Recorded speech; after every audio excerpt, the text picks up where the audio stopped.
శేఖర్ అంటే అవతల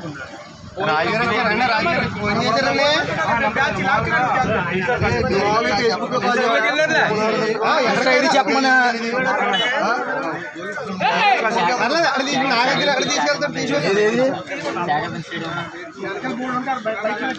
పిల్లల్ని ఎత్తుకెళ్ళే వాళ్ళు వీరవాసన వచ్చారు. అందరు అప్రమత్తంగా ఉండాలి.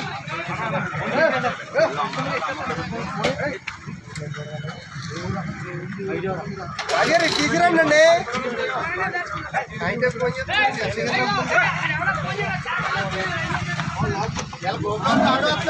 కాదండి, పోలీసులు ఫోన్ చేయొచ్చు కదా.